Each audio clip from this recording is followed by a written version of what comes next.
Hey there! Thank you for watching my new video. Well, June is over and July is just starting, so here's another bullet journal video with my July pages. And June was a sea themed bullet journal, so with just sea theme.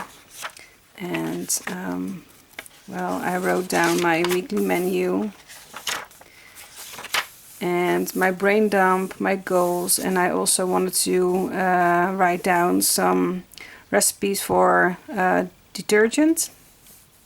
I make my liquid detergent from a bar of soap, one specific bar of soap, but that's not available anymore, so I want to see what works for me. So I have some powdered recipes for detergents over here and some fabric softener. So that's what I wanted to write down to remember.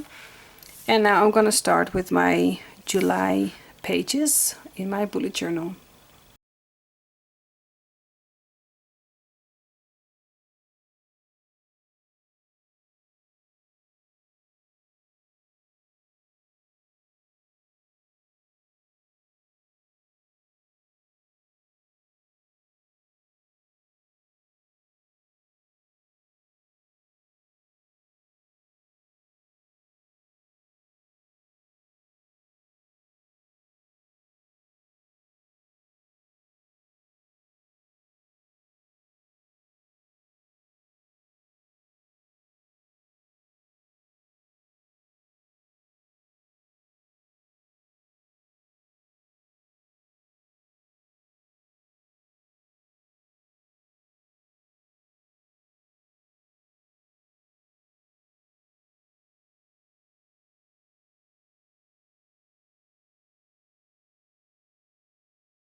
So this is it for the month of July. And well, I chose a fruit theme for this bullet journal month. And you can see here the watermelons, and I need to pick up a other color of green. I didn't have it with me when I made this video, so I have to color this in with a darker green or maybe a lighter green. So that is what I need to do. And I really like the bright colors. I don't know if it comes up on the video, but for my church we have a group of people who are coming together once a week to just paint whatever we like. And one had this box of watercolor pens and he didn't use it anymore, so I got it. And I really like these pens, and one tip is a small tip and the other one is a kind of a brush tip. And I really like these, how it comes up in my bullet journal, so I'm really happy to use these. Okay, so I've got a monthly to-do stuff and a weekly and daily to-do stuff with the post-it notes I put in here. And I made a cherry page for the first 2 weeks, and I know the cherries are darker in real life, but I didn't have a darker red pen, so but I do like these bright red color in here. And these supposed to be lemons, but I used other pens for here, and I noticed that some pens were dried out, so you can see a really different kind of yellow on these pages, but eventually I like how it turns out. Anyway, so this is what I already did, and also another watermelon page over here, and then my brain dump and my goals for this month. So this was it for a month of July, and I hope you liked it. And I'm curious if you are making a bullet journal yourself and what you are keeping track of in your bullet journal. So write it in the comment section below if you want to, and I like to read what you are doing in your bullet journal. And for now I just wish you a happy day, and I hope to see you next time. Bye bye.